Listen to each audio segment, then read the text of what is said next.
You are now listening to Likely to Dispute. hosted by Monkas, Reed, and Tyler. How's everybody doing? It's Cevan, aka the Monkas. Join with me. Wait, hold on. Restart. I forgot how to do it. Already, you didn't mess up any season 1 intros, and now the first one of season 2, you botch it. Yeah, is that how it went though? I don't know. Just go for it. It's been a while. I didn't hear anything out of place. Start a new Oh. tradition or something. It felt weird. All right, ready? 3, 2. How's everybody doing? It's Cevan, aka the Monkas. Join with me today, as always, is Reed and Tyler, and this is episode 49 of Likely to Dispute. We are so happy to be back, everybody. The first installment of season 2 of Likely to Dispute. We have a very lowbrow episode today. We've got some trade talk from the big trades that have gone down in the first couple of weeks here of the offseason, and then we will give our initial offseason power rankings update from all three of us. We'll see how much changes from the end of last season, but obviously we've had some big things go down, so we'll see what that looks like. Tyler, you are hosting our first episode of season 2, maybe as penance for you not being on season 1, episode 1. Maybe our gratitude for you for missing that episode. So, Tyler, take us away. Yeah, good stuff. Trade talk here. Let's start it off with a big trade from one of our own here, Cevan. He made it known since he was eliminated, he was looking to make big moves, and this was certainly one of them. Cevan acquired Brian Thomas Jr. of the Jacksonville Jaguars in the 2026 107 7th pick in the first round from Ian in exchange for Malik Neighbors, who was on the shelf most of the season here. Reed, let's start with you here. Give us some thoughts before we flip it to Cevan, and I'll loop in there somewhere. Yeah, I think this is a classic Monka's move, a move he overthought into a bad trade. He's made it known he wanted to trade Malik Neighbors for quite a while now, even as far back as the trade deadline of the regular season. He was working on trades to deal him, a player that was considered a foundational piece and probably, as some would say, a lifer on the Monkas, someone that never leaves the team, and suddenly he's gone like chopped liver. So I think this is a bad trade for Cevan. I don't like the value he got. I'm not betting on a Brian Thomas Jr. bounce back. I feel like he has to get out of Jacksonville if that even wants to have a chance to happen, which very well could be a possibility. But even then, you're looking at a new system for a young player, and I just don't get the move here.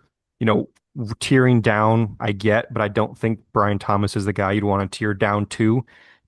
I get the idea you're buying low, but I just don't see it, especially 107. I don't know too much about the draft class right now, but Cevan's 109 did not go very well last year. So at the very least, that's going to have to be a little bit better this season for him for this to work. He has to hit on that pick, and or Brian Thomas has to bounce back. I mean, Neighbors had one of the best rookie seasons of all time. It was the highest points per game for any rookie wide receiver since 2020. His targets per route run was the highest of any rookie since 2022. And even just in 2024 alone, across the entire league, his targets per route run was second versus man coverage. He's beating guys one-on-one all the time. And I don't know. Obviously, the injury throws a wrench into the works, but I am not a huge fan of this trade for Cevan, but he's proven me wrong before, so we'll see. Just to jump in there, and you were mentioning his targets and yards per out run and all that. Do you guys know what his lowest target number was, just raw target, in a game he wasn't injured? In So it's 2024? all Yeah. of last year, and then three healthy games last year. Well, I know he got nearly blanked against the Chiefs in week 3 before he got hurt, but I think he ended up with like 6 or 7 targets. The Chiefs just shut him down. So I'm Yeah. going to say like 5. His lowest target number in any games that he's been completely healthy is 7. That was his first game of his rookie season, and then the Chiefs game that you just mentioned. Every other game that he's been healthy, his targets have been above 7, which is really impressive. And just looking at the raw target total there. So I definitely agree with you. Just that he's an elite target earner in the Giants offense. Cevan, I'll give you a bit of a rebuttal here to respond to Reed. Yeah. We haven't seen, obviously, Malik. There's nothing bad to say about Malik aside from him tearing his ACL. We'll see how it's going to go with Dart and Nagy Oh, this next God. season. But yeah, the buy low on Brian Thomas Jr. What I was talking about before this, the phrase I'm going to say that you guys aren't going to like, but it was kind of a buy low, sell low. But yeah, Brian Thomas Jr., pretty comparable rookie seasons, obviously with the new coaching staff and Liam Cohen, he was kind of the one that got phased out. This offseason, there's been tons of trade rumors for him, and I honestly think that is the best case scenario as him going elsewhere because someone's going to have to trade uh, non insignificant, I'll just say significant draft capital, whether that's a early day two pick or a late day one pick. Someone will be investing in him, and that's my belief. Is I think he'll get moved here in the coming weeks. Aside from that, we saw his potential as a rookie. He was elite. Has to be used the right way. I'm not saying he wasn't this year, but obviously it was a step back. And then just getting the draft capital. I'm not sold on making a pick at 107. So, I mean, this trade could convey very quickly here in the next few weeks on Brian Thomas and X for Malik Neighbors. But a big reason I made this trade was one, after both of their rookie seasons, there's no way Ian is making this trade. And so just a year later, being in the world we're in now, uh, as we'll get into the power rankings, I am not as high on my team at this point as I was last year, and so I wanted to kind of, you know, down tier a little bit and regain some value elsewhere, so I can make more additions to the rest of my rosters. Which, kind of leads into one of my next trades we'll talk about here. But Tyler, what's your thoughts on this whole shebang? Yeah, I side with Reed a bit more here. I'm not as critical of the trade as maybe he is. I just want to highlight and zoom out.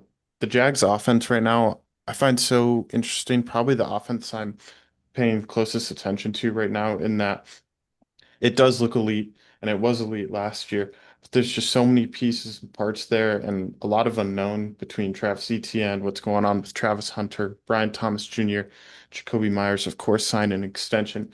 And so it's interesting because I want a piece of the offense, and obviously you do too here. But in wanting a piece, there's also definitely risk there. So it's like, you reach your hand in the cookie jar, and you might be cookie made of I This don't is know, bad. This is dog bad food, already. pickles dog food or something. But you see what I'm saying there? There's just, I don't know. I feel like there's definitely points that the offense is going to score. I'm a little bit weary of Brian Thomas myself as well. I think there's a real possibility that he peaked his rookie year. I don't know if that's controversial, but I do feel like he was a bit over his skis last year in 2024. I mean, in 2024, he had, this is a bit of an arbitrary number, but he had 10 games over 15 fantasy points. 2025, I know he's banged up a bit and whatnot, but he only had two. And so that alone, just an 8 game difference of 15 points or more, is pretty scary. And so, yeah, I'm a little bit weary of him myself. And then with the 107, I just wanted to touch on, there's the thing with the 107 right now is it doesn't really feel like there's a clear range or consensus of who's there and who's going at 107. I guess is what I'm saying. Whereas like last year, I feel like there's pretty clear consensus on who the top 7 to 8 were in the rookie draft. And right now, I it don't just I don't seems think that was true at this time last year. By the probably time not. the That's a draft great rolled point. around, yes. That's a good point. I just feel like everything after pick 5 this year is kind of up in the air. And when that's the case, that doesn't feel like it's a good indicator of good value at that pick. And so that's where I'm at with 107. And then I already touched on Malik Neighbors. So I want to comment on two things, then we can move on here. Tyler, your comment about how it seems like it's a good to great or elite offense, but you don't know who's going to eat. I feel like those are situations you oftentimes have to attack because somebody will emerge from that. And if you yeah, have an elite offense, there will be usable or to good or great fantasy assets from that too. So from that perspective, I don't hate taking a flyer there, but I think for you two specifically, both of you benefit now from Brian Thomas getting traded because now he gets out of the Jaguars and that puts Travis Hunter potentially back into the receiver rotation more often. So, and all three of us do because I have Tootin. So like we're all in on the Jags offense, which is quite the 180 from Cevan's normal Jaguars Trevor Lawrence Yeah. stance. So we can appreciate that at least. But yeah, I think we all want a piece of this offense, and we'll see what goes on here in the next couple of weeks to start the offseason. Definitely. Anything else from you, Cevan, before we move to the next one? Nope, all good. Cool. Good deal. That was first big trade of the offseason out of the way. Next, this wasn't the next trade sequentially, but we figured we'd mix up the two big Monka's moves here. So now we have Reed's big trade in which he acquired Brock Bowers and the 2026 408 from Trent in exchange for rookie tight end sensation Harold Fannin, Super Bowl MVP. I mean, that would have been Charbonnet if he was healthy. But anyways, Let's just stop that. Kenneth Walker and Juwan Jennings. So Reed obviously getting the big piece here in Brock Bowers. Let's switch it up. Cevan, I'll let you take this one first. Yeah, Reed being able to add top two dynasty tight end into the already stacked lineup is good. He had players he could shed up the up tier from Fannin, even though, Fannin being a fourth round pick, being able to do that, that's a great full circle after a year. Moving off from his once white whale, Kenneth Walker, as a free agent, and then Juwan Jennings, which we've talked circles around on this podcast. I'm glad we don't have to talk about him anymore. Yeah, it makes sense. The players at least the one player in my perspective with Juwan being what, from my understanding, had to be in the trade, is the only head scratcher. I understand, wanting to move off Brock with the rest of, or being a little weaker at running back and receiver for Trent. Just thought maybe could have gone a different route at receiver, but overall, it's definitely not the worst trade that's gone down in the league. The rich get richer here, and then, spread a little bit more value around Trent's team, along with he's still getting a great tight end back in Harold Fannin. So I don't think it's going to be as big as a drop off from Brock to Fannin. The Raider situation, we don't know how Fernando's going to be, and we think they're getting a, solid offensive mind head coach. But, Brock Bowers is the only person really there, aside from Jack Bash, obviously. So yeah, it's a fine trade for me. Reed? Yeah, this one hurts. I trade away three guys that I have had personal affection for the last year. I took him as he was falling in our rookie draft at 402. Kenneth Walker is probably one of the most talked about players on the podcast over the last year, probably second, maybe only to Juwan Jennings. So this one hurts. I think Trent was just trying to stab me in the heart by asking for Juwan Jennings, turning down players that I would have thought were more valuable. So I think he was just trying to emotionally hurt me. But I also want to point out, like, Fannin has the third highest points per game of any rookie tight end since 2020, behind only Bowers and Sam Laporta. And he was doing that with a collection of misfits at quarterback. Obviously, this offseason's just started. We don't know who's going to be starting for the Browns at quarterback this offseason or this season. So, any upgrade in the situation there can be a massive upgrade for him. Just getting higher quality targets. Kenneth Walker is really, really good at football. And if he ends up signing somewhere like the Chiefs, I could very well regret this trade. Okay, I probably won't regret it because I'm getting Brock Bowers, but I will regret trading away Kenneth Walker when I did. But obviously, yeah, adding dynasty tight end one or two to the squad is pretty hard to argue. I technically don't touch my starting lineup other than Fannin, who I upgrade to Bowers. I have Kyron and Derrick Henry to backfill Kenneth Walker's opening, and Juwan Jennings, I just still have a plethora of receivers. So as good as he is, there is some uncertainty with where he signs and where his fit is on my team. So overall, this was a big tier up trade for me. I had a lot of middling assets that I wanted to upgrade to a bigger asset, and here we are. Yeah, definitely a tier up for you. I think I leaned slightly your side, Reed, but I really do like the trade for both parties. Brock Bowers, you are getting at a discount, and that's just because of injury last year. I mean, he was on par with per his rate stats last year, the same as his rookie year. So I have no concern for him. And honestly, Brock Bowers is still my tight end one in Dynasty over Trey McBride. I agree with that, but I just didn't want to say it Yeah. Well, why not? Stand on some business. because I don't want to stand on some business in the episode that we're talking about my trade. I wanted to let it cool a little bit. We'll get to the takes, the standing on these takes later. Okay, fair enough. I'm a bit lower. I have been lower on Kenneth Walker as a whole ever since I traded him, and that got rubbed in my face, and I was forced to be lower on him because of Reed. But I do tend to believe that if the Seahawks were splitting carries between him and Zach Charbonnet over the course of the whole regular season last year, there's a reason for that. I do think Kenneth Walker is a flawed player.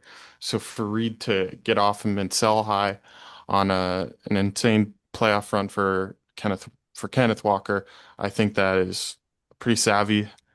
But at the same time, Trent does have some weaknesses at running back with Cam Skadaboo suffering that big injury last year and an injury that could affect his production this year. I do think acquiring Kenneth Walker kind of helps fill that running back room that he has. That was definitely looking weaker prior to this trade. So overall, I do like it for both sides. Probably lean Reed's side just slightly, but um, yeah, I think it's a beneficial trade for both.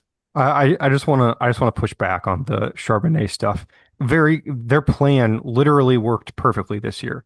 They keep Walker lower on touches in the regular season. They get to the postseason when it matters. Obviously, Charbonnet got hurt in the postseason, but he looks fresh. He's explosive. That he may not get. He may not be that same player if he gets 20 touches in the postseason. So while obviously Charbonnet has some strengths, I don't think there's anyone in their right mind is going to say that if you were going purely on talent, Charbonnet would have been getting that many touches. Well, that's what I'm. So But calling him a yeah, flawed player because no, he's to keep he him is fresher. he is that's the thing. If he has to Every take player would be fresher if they had 12 touches a game instead of 18 by sure the sure postseason. but teams aren't playing for the fantasy season and we are. So that's the thing. It's like if a team signs Kenneth Walker, like, okay, this guy was great in the playoffs and he was super fresh looking. How did he get there? Okay, you look at the regular season, he's only taken about half the snaps. Then, maybe a team doesn't go quite that far because they'll be paying him quite a bit of money, but at the same time, I don't think he'll be run into the ground just because he had an elite 3-game playoff run. Okay, but you could say that about literally any running back. Any running back would be better in the postseason if they got less touches in the regular season. So that's not that doesn't make Kenneth Walker a flawed player. That makes him a human. I I I do think there are players who handle more attempts better than others. And Probably. let's not Yeah. forget, Shout out Jameer Gibbs. Right, Monkas? sure. Shout out Gibbs. And at the same time, we've also seen that legitimately every year prior to this one, Kenneth Walker was banged up at some point or another. So there is, an impetus to this. Just don't talk bad about my man. It's a Super Bowl MVP right there. Okay, well, whatever you say. I don't have many thoughts on Juwan Jennings. I'll take Slick Rick. Of course you will. We all know why. Okay. Trade number 3 here. This one happened before the Brock Bowers one that we just talked about. This is another banger from Munkus, in which he acquired Brock Purdy, 2026 206, and a 2027 first rounder. TBD what that pick number is. In exchange, he gave up who we all thought was a lifer in Drake May. I'm actually going to start with Cevan here because you sold, is he the number one asset on KTC right now, Drake May? He's in the group of like five guys that hover around that like 97 to 9,900.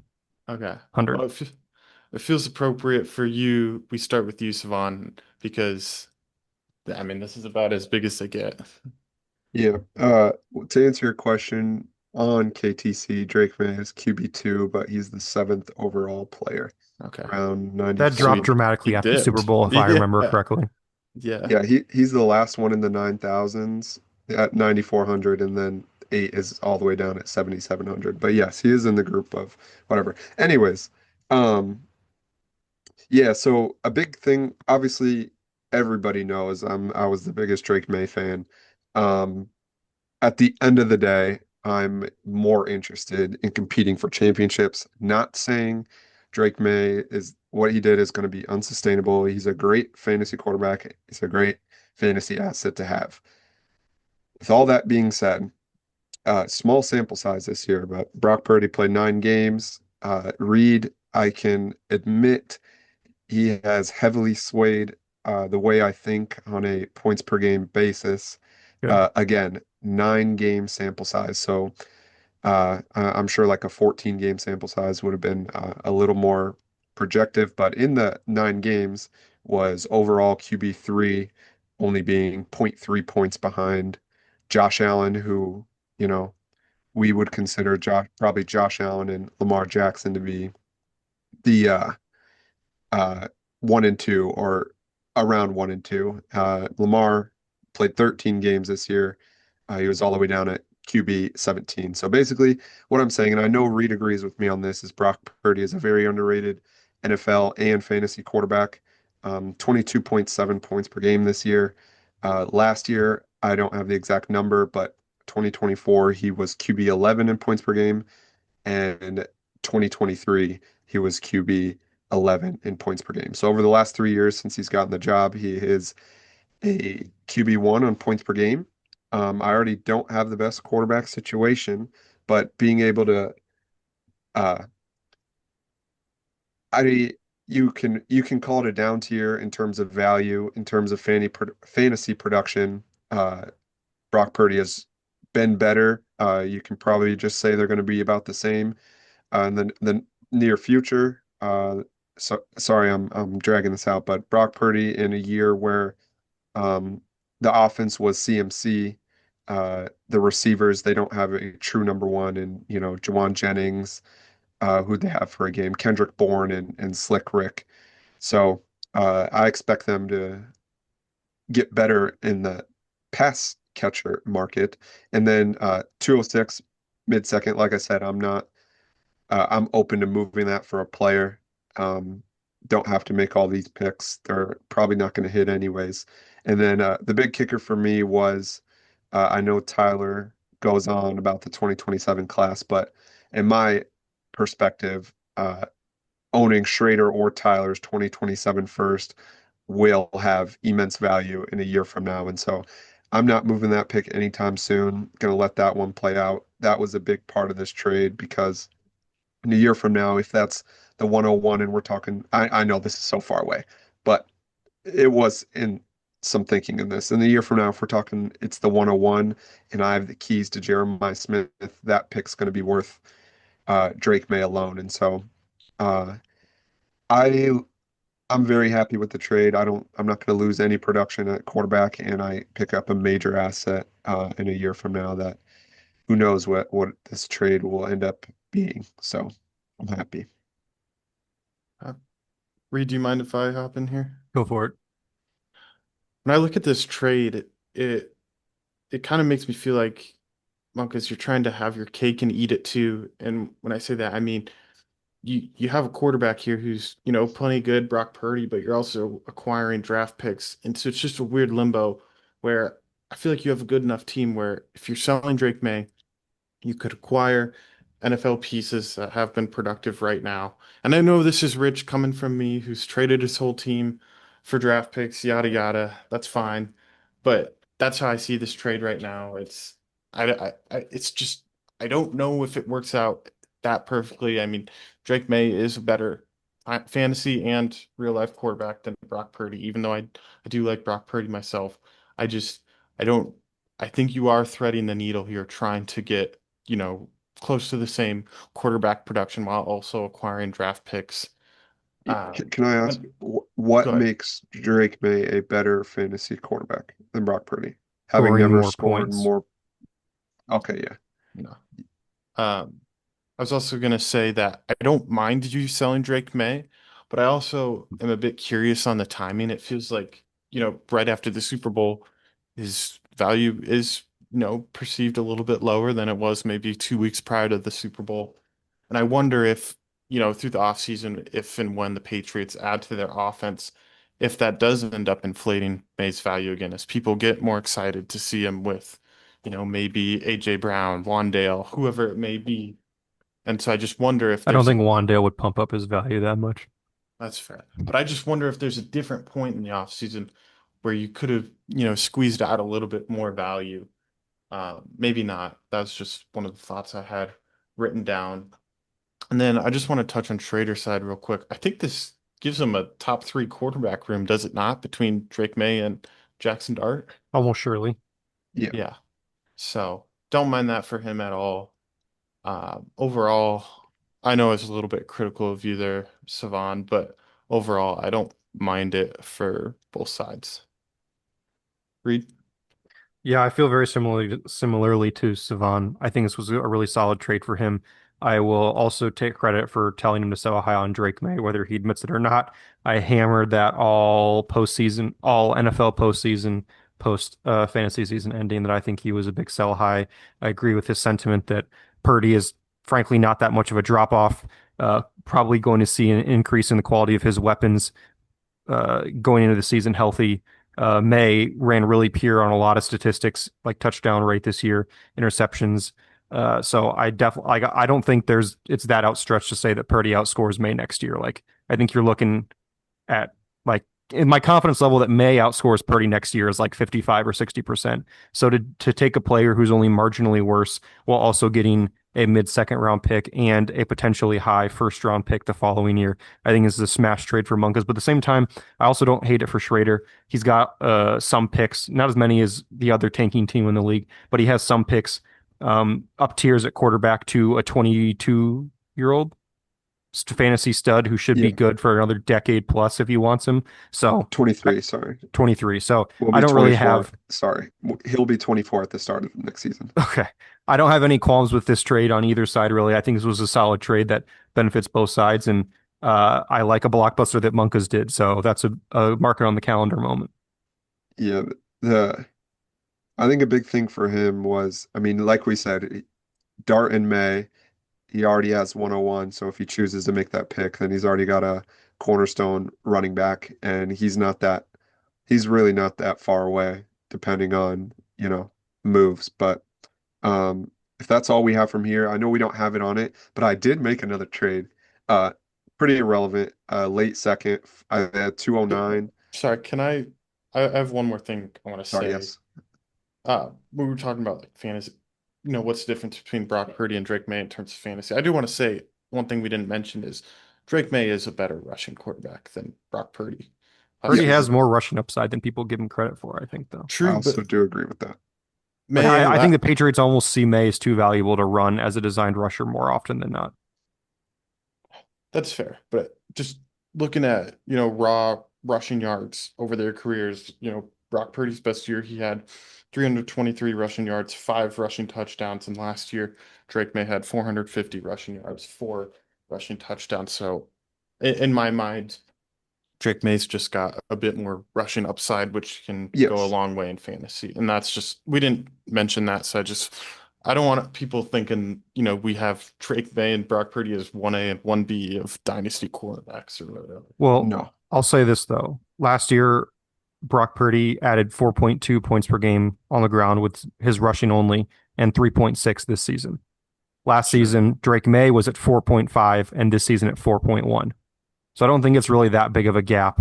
Because again, like one of the big reasons everyone was in on May as like the late round QB this year was that, look at how much he was, how much value he was able to add with his legs in 24 as a rookie, and then look at the potential that he could get upgraded weapons. Well, they just ran him less this year. Yeah. So I think they just see him as too valuable to run. I mean, the Bills have almost started doing that with Josh Allen, other than his lovely QB sneaks. For the most part, he doesn't run the ball all that much in the regular season because he's just too valuable to run on a QB power on 2nd and 2 in September. So I almost think May's reaching that point where he's good enough with his arm that he can run mostly scrambles as opposed to like just designing his runs. So just a thought there. I think Purdy is underrated what he does with his legs compared to other quarterbacks that, are generally considered plus rushing quarterbacks. I think you're a little bit wrong about Josh Allen. He was sixth amongst quarterbacks for rushing yards last year, but Yeah, no, but he used to be like top two. So yes, he still does, but it's also a lot more scrambles than it used to be Sure, I because can his see what you're receivers saying. can't I get know what you're open. saying. So that was my point. It's more like, again, they're not calling him, design quarterback rushes nearly as often, and that's what it kind of comes out to with May as well, as you're not getting nearly as many of those. It's more him making something happen and running. So he had the third highest or the fifth highest scramble rate this season. So it's just going to be he can make something happen. Not this guy's going to dominate with his legs. Gotcha. Yeah, fifth in Sorry, scramble Cevan. rate this year, third last year for May. So No, you're good. The yeah, sorry. The last thing made one more trade in the league, but it was pick 209 for Jalen Warren. Rob and and I talk. there was a third piece in the deal. Was there? Yeah, Mr. Oh, Wicks. and Dontavian Wicks. Yeah, I Yeah. was gonna say, give this man his respect. Rob was trying to milk an extra fourth out of me. I said, no, you can just have someone I'll drop. And he liked Wicks, so That probably that makes was that. Tyler mad to hear someone getting nickel and dimed. Um, but yeah, with that trade, him and I actually talked about that in like November. Um, and yeah, that just the main reason I wanted to do it is when I get RB depth, because as everyone knows, I have Caleb Johnson, so I can hope for the best and just if I have to play whoever's starting. But that was one of my weaknesses last year was I was fortunate enough to have ETN and Gibbs play every week, except for when they were on bye the same weekend. I went to a Almost beat Tyler. fullback. Shout out Yeah, Juice. so that was something of my priority has been, or total will be getting depth at running back, and that's what that was for me. If I could just talk about one thing, not with this trade, just with Jalen Warren specifically. I feel like every year we talk about how there's at least one or two like veterans running backs that seem just like out of pure necessity destined to get the majority of their touches for their team at running back. And I feel like every year it's awful. Like they're just a veteran, they're just a guy, there's someone that just happens to stumble in it, and we try to go for the volume as opposed to the talent. But Jalen Warren like actually worked out with that this year. Like I don't think anybody really expected a ton personally. Like I just kind of expected him to be there, might get phased out for what, Caleb Johnson, whatever it may be. But he was consistent. He was the starter all year. There was I definitely was surprised by the quality we got from Jalen Warren this year. Shout out Mike Davis and the Falcons. There's those guys that just seem that back into volume, and it almost never works out because they're bad. Okay, this is our first iteration of power rankings here. Definitely the rankings will be subject to change as we move through the spring and summer here, but figured we'd get a baseline here, see where we're at in early March, take things from there. So not too much will probably have changed since the end of last year, but we'll see here. We started fresh, blank canvas. First team here at number 12 is yours truly here. Not too surprised about this one. This doesn't hurt. I feel good. My offseason can only go up from here. There's no 13th spot in the power rankings, thankfully. Not yet. Not yet. I have a bunch Sorry, of before we just want to note too, go. this is not including we're not projecting anybody gets picked. Like we're just who is on the team at this very second. So obviously, Tyler has a numerous picks in this upcoming draft. We're not factoring that in. We're only factoring what players are on the team at this very moment. Yes, great point. I am mid rebuild, hoping my team looks a lot different when we do these again in a few months. But for now, this is where I'm at. Most of my team is droppable. It's a good thing we added 4 more roster spots to add 4 more droppable players to the bench, right? That's right. I also have Tyler in 12, obviously. I think the big upgrade for him, DJ Moore traded to the Bills, that gives him another asset to trade for more picks. I don't know, or another player, maybe. I don't know. Again, he has like one player that could like feasibly be in a starting lineup right now, and it's his first round rookie pick from last year. So we'll see what it looks like after the draft, but right now it's ugly. Quentin Johnston? The hell? Yeah, I don't think he's someone that's on a good starting lineup.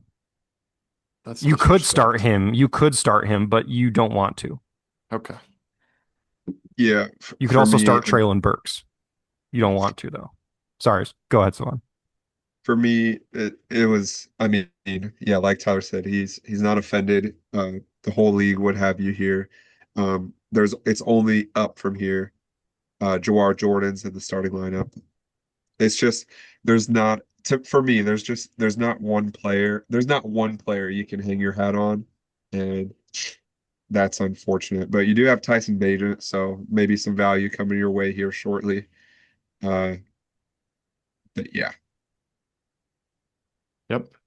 That's it. Nothing else to say about my team there. Ass. Number 11 team here. We all have Schrader.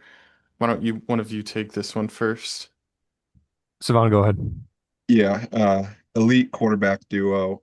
Outside of that, with the players he's currently got, uh, doesn't really make an appealing fantasy lineup. But looking at it in March, could definitely see a couple weeks getting carried by the quarterback, and maybe having a few more wins than this past season.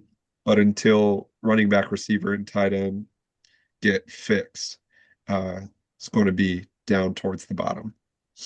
Yeah, I pretty much had the same thing. Elite quarterbacks, probably drafting a cornerstone player at 101, and maybe Chuba Hubbard's usable this year. Other than that, I don't really know who else in his team is like, yep, this guy is good. Or, yep, this guy definitely should be on his team come start of the year. So, not looking at many, sorry, he has foundational pieces, so he's an upgrade over 12, but not a whole lot else comparable past the top two or three names. Can Schrader be called Ian Light with You never two know. stud quarterbacks and some other That's guys? what some people are saying. Ian Light. I like that. Ian has a few more than some other guys. I know, I know, I know, I know. Although I do enjoy that. That's a storyline we'll keep an eye on the rest of the year. Yeah. Schrader, if you're listening to this, man, check your Discord DMs. I got a nice offer for you. I have the same thoughts as these gentlemen here about your team. Number 10 here. This is where things start to shake up for us. Cevan has Cam K at number 10. Reed has Trent at number 10, and I have Sandy at number 10. Reed, you can start with Trent. Yeah, this was tough. I think there's a clear tier break after the bottom two names. This 10 through like 6 or 7 for me are all very close. I would not argue in the order of any of them, but I do have Trent here. I'm worried about the touchdown regression for Stafford. I don't think anyone's betting on JJ McCarthy being a thing. So the quarterback room is not super strong. Tight end is strong though, does have some strong running backs. I think he just needs to get younger at receiver still. He has Mike Evans, DK Metcalf, and Diggs. Two of those three will likely be on a new team. Two of those three are over 30. Nobody wants DK Metcalf anymore. So I think is some work to be done, but he still has some solid pieces, which again gives him kind of that upgrade over the bottom tier for me. Makes sense. Cevan K at number 10. Yeah, for me, I agree with a lot of the things Reese said about, um, kind of a big clump of teams coming up. But for me, why I have K here, he's got kind of, and this is no, remember he was the Reclamation Project team, so I still can't fault him for not having depth, but it was really just only having one player at each position with Jaden Tet, uh, Jonathan Taylor, and then some guys at tight end, but just not really being able to have a bunch of depth throws him down here. But I see the potential. Like we said, we didn't factor in picks, but he's got 105 and 106. Could make some splashes, some early seconds. So has the potential to get a lot better by season's start. Yeah, you're definitely the lowest on K between us three, but you can see some reason in there.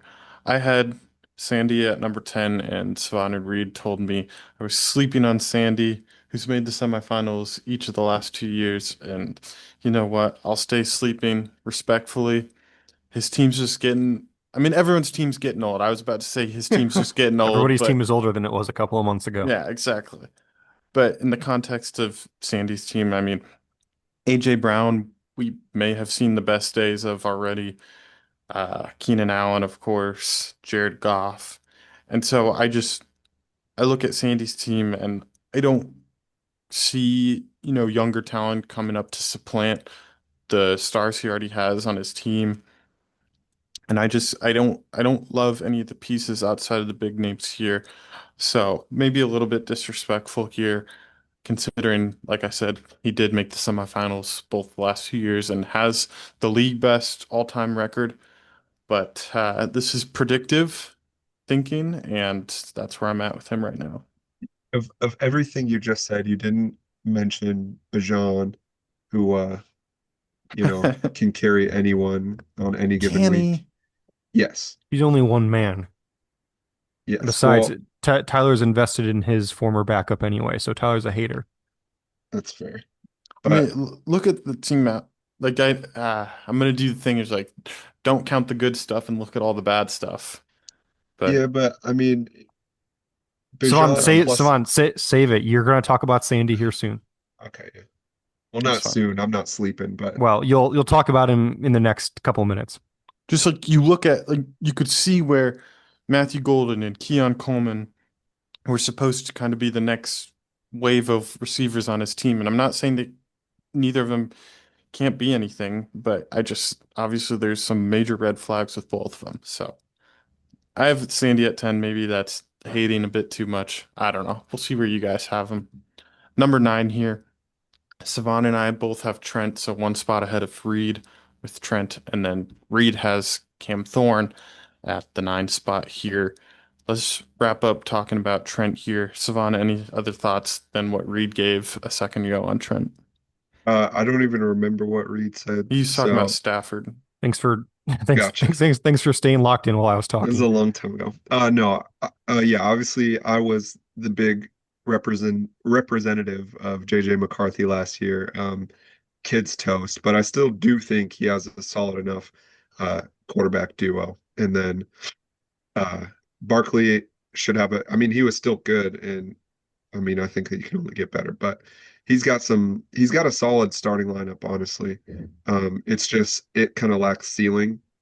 Um, love George Pickens, sad, but yeah, he does have some intriguing names though, with Higgins, Tillman. I like those guys, but Tillman is no longer intriguing. He was last uh, year. He's not. He's lost that this year. I Have to love agree. maybe he just needs to get off the Browns. I could see him being like a Jawan Jennings or like a Juwan Jennings has been with the same team his entire career. team Tim Patrick. Is Tim Patrick? Has he ever been a usable fantasy asset? That No, one but Denver year. maybe. Okay, so his ceiling right now as an intriguing player is Tim Patrick. So we're in good shape. I feel like Trent is just the perennial 9 spot in my head. Maybe that's where I've always had him, but and not in a disrespectful way, just the 9 spot. I mean, someone who's just outside the playoffs. Uh, did he make the playoffs last year? I can't recall. Yes. Yeah, Okay. you got the 6th seed. Okay, very good. Yeah, I have most of the same thoughts as you two do. Some good pieces there, but outside of the starting lineup, there's some cause for concern. So, Reed, you have Thorne at the 9 spot here. Yeah, I am ready for nasty comments from him in the chat, but I think it's very worth worrying about his quarterback situation still. That has not changed. Tua almost surely not a starter. Darnold, surprising bounce, not surprising, but solid year. And then Bryce, who really knows what you're going to get from him. And he's got his stud wide receiver duo, and he's got James Cook. Outside of that, I don't know how many sure bets there are on that team. So I'm worried about that. I'm worried about the depth. I guess Tyler Warren's still there. The George Kittle injury really hurts him. You're losing it in a top tier player like that, a player that he traded a first round pick for, and Sam Laporta in that same deal. So doesn't have a ton of young talent coming up. So I think there's real cause for concern here. He's going to have a busy offseason to supplement what he did this last year after his hot start and then eventual meltdown. Good deal. Number 8 here, Reed and I both have K. That's 2 spots above Cevan. We had him at 10, and then Cevan has Sandy at 8. Let's start with K here. I had K at 8, just a bit better than the other 4 teams. I really do like CJ Stroud and Jaden Daniels. People, I think, have gone too far the other way with Jaden Daniels after he had kind of had an up and down sophomore year. I still think he's an elite, dynasty asset there. Pairing him with CJ Stroud, I just feel like people are too low on both of those players right now. And then McMillan, who's just such a fun rookie, or not a rookie anymore, such a fun young wide receiver. I think K's team has a lot of upside, and that's enough to put him at 8 for me. Yeah, I echo all that. He has a really solid foundation in place. He's got 2 first round picks this year, 2 seconds. I think he has the potential to be really dangerous. He just has obvious weak spots, depth wise. No second running back, really lacking in the wide receiver room after his top 2 guys in Ted and Jameson Williams. So the foundation is there. Needs some ball nowhere picks here at the top of the first, but overall, I really like the studs he has in place. Mm-hmm. Siobhan, Sandy at 8. Yeah, I do hear what you're saying about the depth. I don't think we can count on Keenan Allen or Kenneth Gainwell anymore. Uh, don't envision Colby Parkinson will be his tight end either. But He yeah, has Tucker his Kraft on IR right now. yeah. Oh yeah, that's true. And he still has Mark Andrews. So but yeah, I think his quarterback duo is one of the better ones in the league. Bijan can cover up any hole, any one other hole, Bijan plus whatever, and it just happens to be Swift who had his best career fantasy year and is still currently employed by the Bears. So in my eyes, that's one of the best running back duos in the league. Um, and then yeah, I mean, I'm still in on AJ Brown. Some people, might have said his prime is past, but uh, he's still an elite talent. And yeah, definitely going to have some work to do. I mean, we're in the bottom third of the ranking still, so maybe we're not. We are not. We're in the bottom half though. Yes, still towards the bottom. I just think he's got more, high ceiling players that can cover up for maybe the weaker flex options. So got him at a little higher than you, Tyler. Yep. Well, speaking of teams in the bottom half, number 7 spot is where I have you, dear Monkas. Monkas, you have Thorn here, Reed has Sumner here, so 3 different answers here. Go ahead and talk about Thorn, Cevan, and what you're not liking about his team. What I'm not liking. I'm just going to tell you what I like. What I don't like, obviously after James Cook, elite, he's going to be elite again this year. Running back 2 is going to be a problem in my opinion for him, and quarterback 2. I think you can make some collection of quarterback 1 out of your guys if you play matchups. We'll see what happens to Tua. But what really sells me on Thorne's team is his quartet at receiver. Puka and Amon-Ra speak for themselves. I'm in on Waddle, no Tyreek. They're going to bring in another quarterback. Knew everything there. And I also believe Brown will be, which makes Smitty the de facto wide receiver. He's been solid every year of his career. Love Smitty. So I like the ceiling of his team. Still in the bottom half, but right on that bubble. Reed and Sumner. Yeah, I just think it's time to pay the piper has come for him. Wow. It's hard. Well, okay, well, that sounded harsh. His quarterback room is depthy as hell, as it always has been, but he just needs to turn some of that into depth. I mean, if not depth, then even tearing up. Like he has a lot of good players. He really only has one player I would consider great, and that's Christian McCaffrey, and he's a 30-year-old running back coming off 400 touches. So the wide receiver room had some, I think, overperformance last year.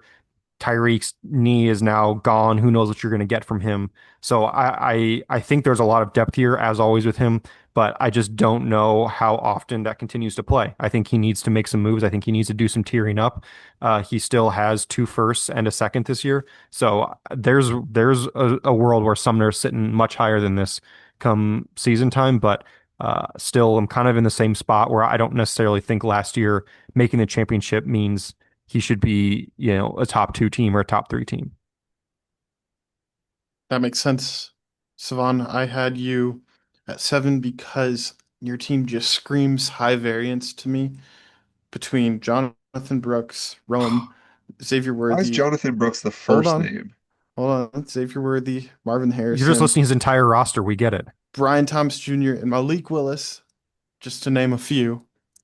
Those are all players that I feel like have a decently high ceiling in their own regard, but also have, a world where they are pretty lackluster and don't show out. And so I just feel like you have too much uncertainty on your team right now for me to move you up too much higher compared to some of these other teams. And so maybe I look like a fool when we do these a year from now and you're already sending your second pickles picture or something like that. But this is where I have you right now.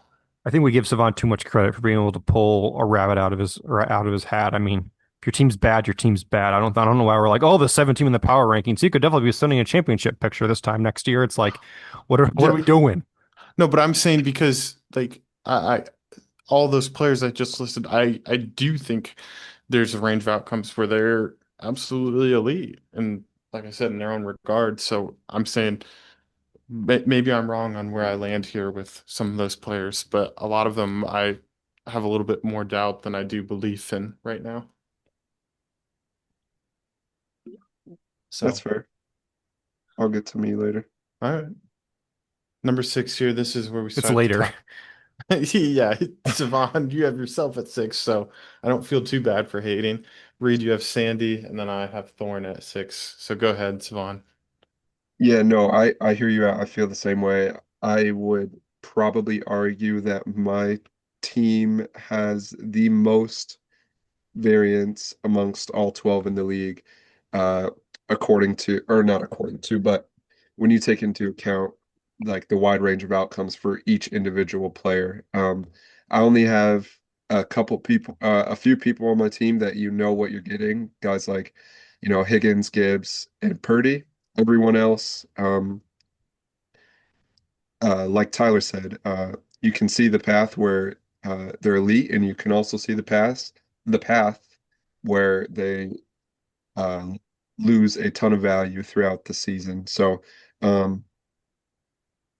yeah, pretty much. I have a shit ton of 2024 assets currently on my team that are going to be make or break What year is it? 2026. Why are we talking about 2024 assets in 2026? How is that relevant Oh, at I'm all? saying like sorry, BTJ, Rome, Worthy, Marvin, Not Sinister. guys like that, neighbors. not neighbors. But yeah, so high variance, high ceiling, mid average floor type of team. But we're working. Okay. Reed, you are the highest on Sandy here at spot 6. Oh yeah, I mean, literally the most successful team in the league by the all-time record, back-to-back Yawn. semi. He's run Yawn. into a buzzsaw 2 years in a row in the semi. It's not his fault that he hasn't made a championship yet. But I Yawn. think early in the offseason, I value high-end players more just because there's a lot more wiggle room. The draft is still yet to happen. This is kind of when trades are most common outside of the trade deadline. So I give a little more value to star players, and he's got at least 4 high-end players with a couple more role players. So we mentioned Matthew Golden earlier. I just want to bring up again that he went at pick 110, and after him, all of the players went as far as Tyler Warren, RJ Harvey, Emeka Egbuka, Colson Loveland, and Luther Burden. All were like 5 straight picks after him. So Sandy could be a lot higher in this rankings if he didn't like the Packers, but here we are. So Yeah, still relatively high on Sandy. Have him on the back end of the playoff field right now, but you just need moves from somebody who's not prone to making moves. Real quick, just to time in, one player in that stretch that you did forget to mention was the 112, Jaden Higgins. Yeah, that was intentional. Okay. Okay. To number 5 we go. Monkas and I both have Wait, you didn't talk Sumner. about Thorne. Oh, I'm sorry. Damn. Just as I was gonna get on his good side for being the I was highest just on gonna him, say this is bad. This is tragic for you. now he's gonna be like, "Oh, you forgot to talk about my team." No, I mean Puka, Amon-Ra, Waddle, Smith, that plus Cook and Warren, that's good enough for me to put him at spot 6 here. I'm not as worried about his quarterbacks. I never have been as worried as I think you two have about his quarterbacks. So What? what? What do you mean you're not? No, I said I'm not as worried. Like I'm saying What does it's, that even mean? He's starting Bryce Young. but I'm saying I think you're docking him too much because of Bryce Young and Sam Darnold. Because he doesn't They're have good good enough. fantasy All quarterbacks? you need is I'm pretty convinced. I feel like I'm gonna say something foolish here, Yeah, but this is absolutely shaping up to be one of the worst things you've said today, and we're no, only in the first episode of season 2. I'm not gonna say what I was going to Yes, say. yes. Just No, no, say no, it. no, no, Just no, say no. it. I was If you just didn't, gonna say, as long as you have quarterbacks who are starting, it doesn't super matter how good they are. okay, Tyler, let's just go No, over. no, No, no. just real quick. I want to bring it up. Last year, the semifinals, the 4 teams in the semifinals. Can you name the 8 quarterbacks who were starting in the semifinals? Hurts, Goff, Burrow, Dak, um, Herbert, Jacoby Brissett. I don't know who Sumner Stafford started. left. One of his 6. Baker and Aaron Rodgers. Okay, sure. So I forgot that Mahomes was hurt by that point, but theoretically, how many of those 8 quarterbacks are worse than Cam's quarterbacks? I mean, I'd take. I don't. We don't need to do this. This is not a But deep that's what I'm dive. saying. You can't just be like, oh, quarterbacks don't matter. It's like, oh yeah, No, guess who won? The teams that have good no, quarterbacks. they do. I don't think that's necessarily correlation. You don't think it's correlation that having better players in a super flex league at No, no, no, quarterback no. But I'm saying like correlate to more success? I'm saying Cam's wide receivers are so strong that they kind of buoy the weakness of quarterback. That's what I'm Sure, saying. you take that approach. I encourage you. Okay. That's fun. I'm not. I'm just saying. I agree that it is not ideal that Sam Darnold and Bryce Young are starting quarterbacks right now. However, I don't knock him as much as you do for that. That's all. Number 5, Sumner. That's who Monkas and I have at number 5, and Reed is somehow the highest on Monkas here. So let's save him for a second. Cevan, Sumner at 5. Is this the highest you've ever been on Sumner's team? Yeah, it's time to come around. It's time to pay or pee on the Pied Piper, whatever it That is. is just not even no. Sumner has proved uh going into last season, I think we were all lower on him because we didn't like some of the names that uh he perceived as depth, and they turned out to be his saving grace this season. Sumner has depth every single position, and proved good for him. He was able to play the hot hand or matchups, whatever.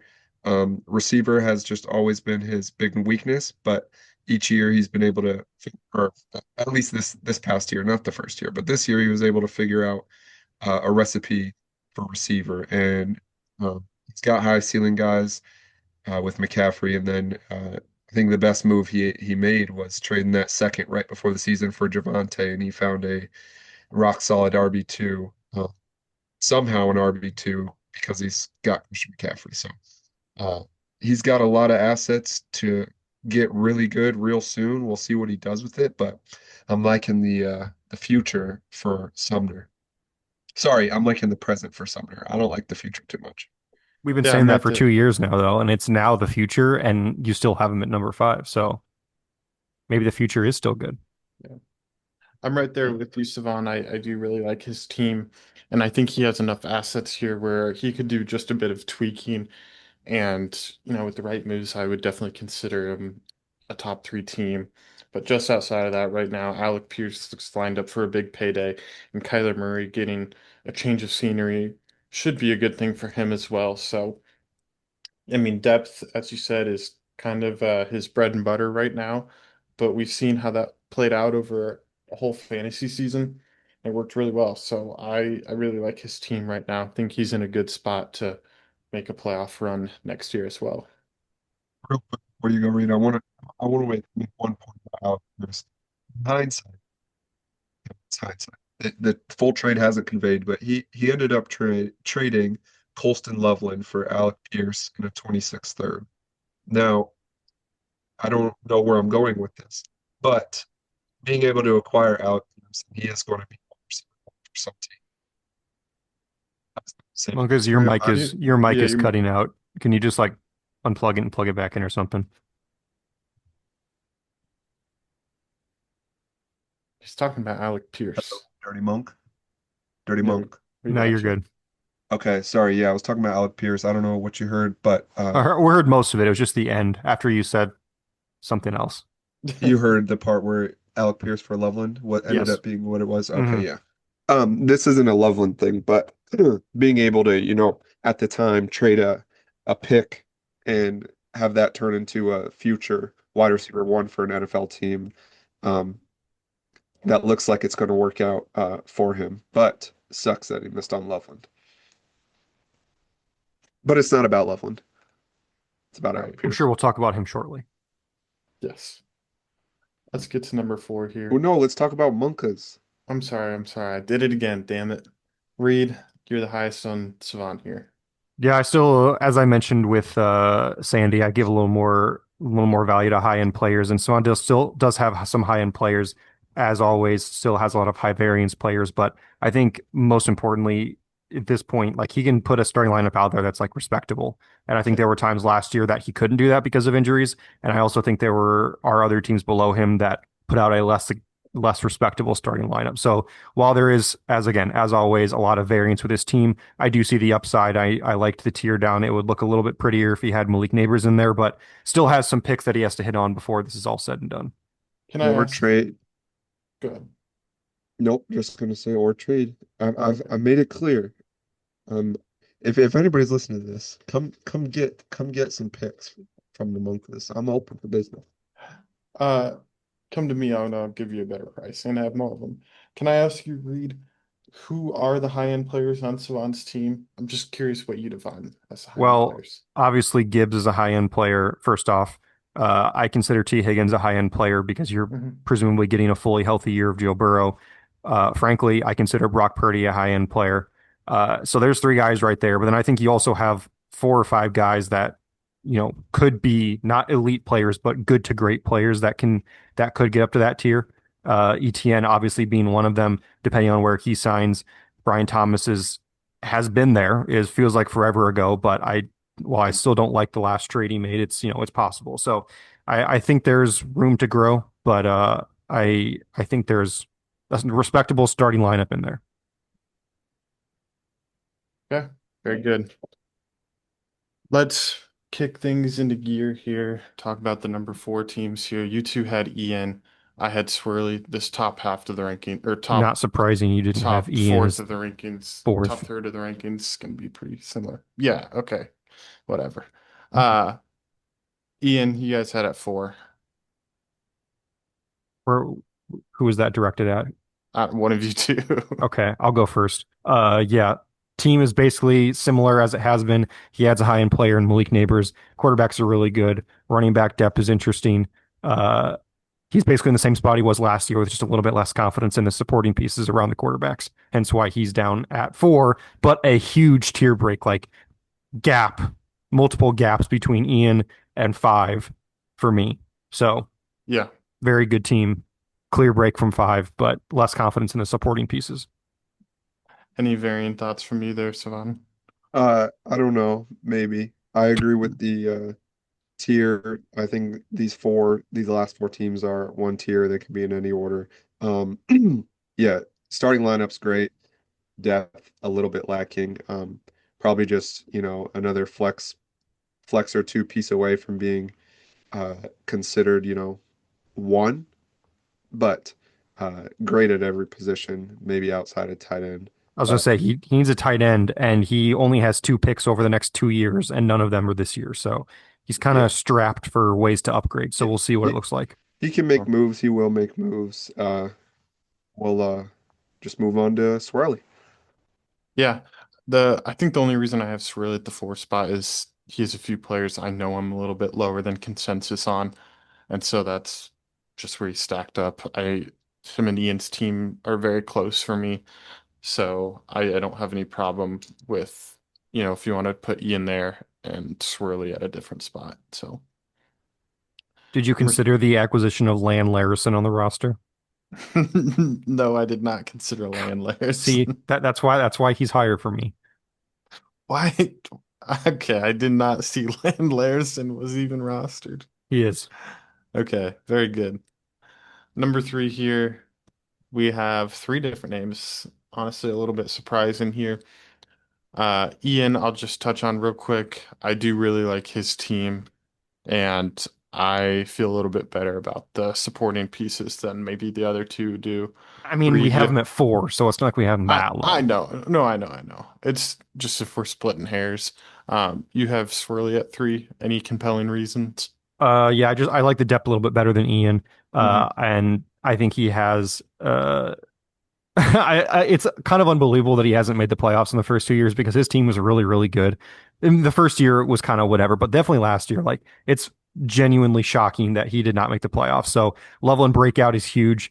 Genty upgrade offensive line. I'm really excited to see what his team does this year, and he's not someone I'm looking forward to playing. Right. Definitely.